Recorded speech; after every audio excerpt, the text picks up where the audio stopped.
आपके जिस्म पर जो जख्म होते हैं उनकी आप फोटो खींच लेते हैं, उनको आप दिखा सकते हैं, उनको आप देख सकते हैं, लेकिन आपके रूह पर जो जख्म होते हैं उनका कोई हिसाब किताब नहीं होता। डोमेस्टिक वायलेंस की बहुत सारी फॉर्म्स होती हैं, लेकिन आपके मायके वाले आपको सपोर्ट नहीं कर रहे हैं और ससुराल वालों की तरफ से तो डोमेस्टिक वायलेंस हो ही रहा है। ऐसी सिचुएशन में आप कहाँ जाएं, इसी पे बेस्ड है आज का टॉपिक।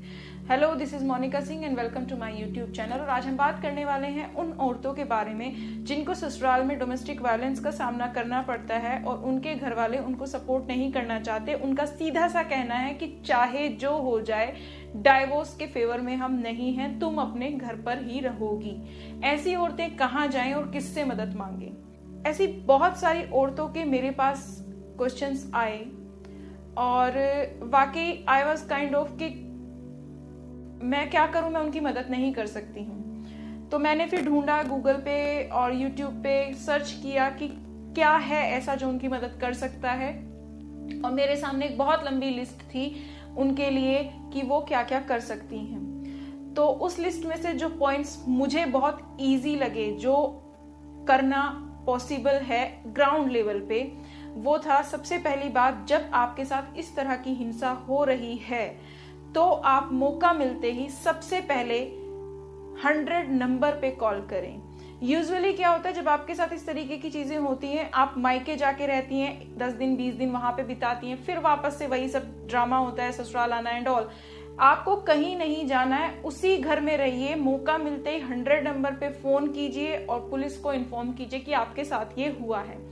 आपके घर पे पुलिस आएगी, पुलिस को क्लियरली बोलिए कि मेरे साथ घरेलू हिंसा हो रही है। आप उसके बाद में गवर्नमेंट हॉस्पिटल में जाके फ्री मेडिकल चेकअप करवा सकती हैं। उस मेडिकल चेकअप में आपकी चोटों के बारे में लिखा जाएगा कि आपको कहाँ कितनी इंजरी है, डेट के साथ में। उसके बाद आप स्टेप बाय स्टेप जाएं तो आप प्रोटेक्शन ऑफिसर के पास में जाकर एक फॉर्म आपको दिया जाएगा, वो फिल कर सकती हैं और उसमें आप बताएंगे कि आपके साथ क्या क्या क्राइम हो रहा है, किस किस तरीके से आपको परेशान किया जा रहा है। उस परेशान करने में मैं आपको एक एडवाइस दूंगी कि झूठ बिल्कुल ना लिखें। अगर घर में सिर्फ एक इंसान आपको परेशान कर रहा है तो सिर्फ एक इंसान के लिए रिपोर्ट करें। अगर आपको घर में मिलके 4 लोग परेशान किए हैं तो ही चारों लोगों को फंसाएं। एक स्ट्रेटेजी वो वाली होती है कि अब जब हमारी बात खराब हो गई है, बिगड़ रही है, तो मैं सिर्फ हस्बैंड के बारे में क्यों कहूं, मैं तो सास को, नंद को, सबको इन्वॉल्व करूंगी।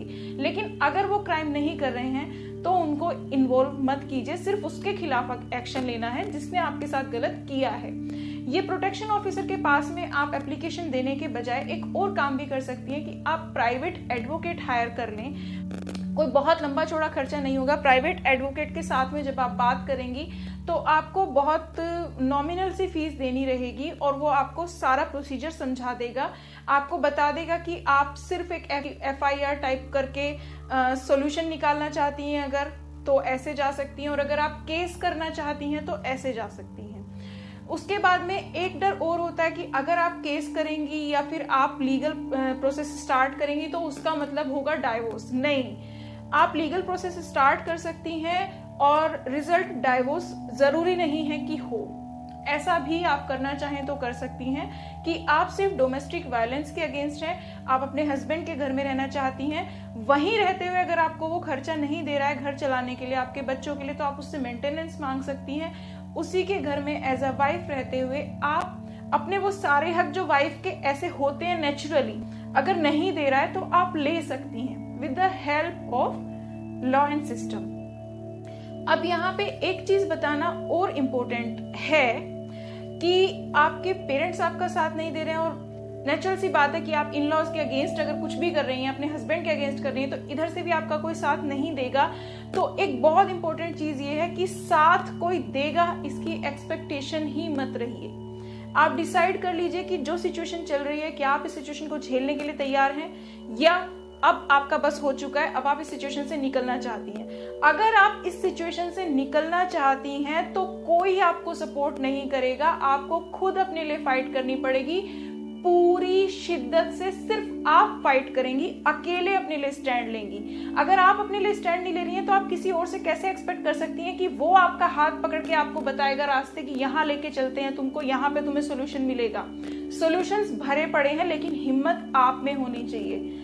आजादी की लड़ाई सिंपल नहीं थी, बहुत बड़े सिस्टम के अगेंस्ट एक लड़ाई लड़ी गई थी और लड़ने वालों को नहीं पता था कि वो कब जीतेंगे या नहीं जीतेंगे। लेकिन कितने लोगों ने ऐसे शहीद हो गए, शहादत दी सिर्फ इसलिए क्योंकि वो उस जिंदगी से निकलना चाहते थे। नहीं पता था निकल पाएंगे या नहीं निकल पाएंगे, बट वो निकलना चाहते थे।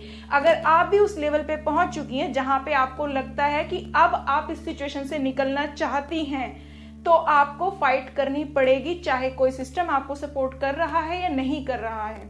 इंडियन कानून में बहुत कुछ है आपके लिए, लेकिन आगे बढ़ के उस कानून तक आपको जाना पड़ेगा, आपके घर कानून नहीं आएगा। I request you all, you deserve a good life, a respectable life. आपकी शादी इसलिए नहीं हुई थी कि आपके पेरेंट्स पे आप एक बोझ थी और वो जस्ट उतार देना चाहते थे। शादी का सिस्टम जो बना है सोसाइटी में, वो बहुत प्यारा सिस्टम बना है और शादी एक खूबसूरत चीज है। लेकिन अगर आपका पार्टनर इस खूबसूरती को बरकरार करने की बजाय आपकी जिंदगी को, अपनी जिंदगी को भी बर्बाद कर रहा है। एक्चुअली जो लोग ऐसा कर रहे होते हैं उनको पता नहीं होता है कि वो शादी की खूबसूरती सिर्फ अपनी वाइफ के साथ खराब नहीं, अपनी वाइफ की जिंदगी नहीं खराब कर रहे हैं, they are spoiling their own life too. वो अपनी लाइफ भी खराब कर रहे होते हैं। लेकिन अगर आपका पार्टनर लकीली उतना अच्छा नहीं है कि वो समझ पाए, तो उसे समझाने के बहुत सारे तरीके हैं। उन तरीकों को अपनाएं और जिंदगी को बेहतर बनाएं, क्योंकि आज जो आपके साथ हो रहा है, अगर आपने ये झेल लिया, तो जो नेक्स्ट जनरेशन आपके घर में पल रही है, उसे आपने ग्राउंड लेवल पे ट्रेनिंग दे दी है ऐसा करने की और ऐसा झेलने की। तो आपकी ये रिस्पॉन्सिबिलिटी है कि आप अपने बच्चों को ये सिखाएं कि ये जो हो रहा है ये एक्सेप्टेबल नहीं है, ना करना सही है और ना सहना सही है। Being a mother, being a lady, you are not just responsible for your self, but आपको अपने बच्चों के लिए भी ये रिस्पॉन्सिबिलिटी है कि आप उनको सब कुछ सिखाएं। ये भी कि ना जुल्म करना सही है, ना जुल्म सहना सही है। अपने लिए स्टैंड लें, मजबूत बने। उम्मीद करती हूं कि इस वीडियो से शायद आपको थोड़ा इंस्पिरेशन मिला और आप अपनी सिचुएशन को चेंज करने की कोशिश करेंगी। मैं एक और वीडियो डोमेस्टिक वायलेंस एक्ट 2005 की डिटेल्स पे बनाऊंगी, सो दैट आप उसको भी अच्छे से चेक कर पाएं कि क्या क्या प्रोविजंस हैं और किस किस तरीके की चीजें आप कर सकती हैं। आफ्टर अ प्रॉपर रिसर्च मैं उस टॉपिक पर आपके लिए एक वीडियो लेकर आऊंगी। तब तक के लिए thank you and take care.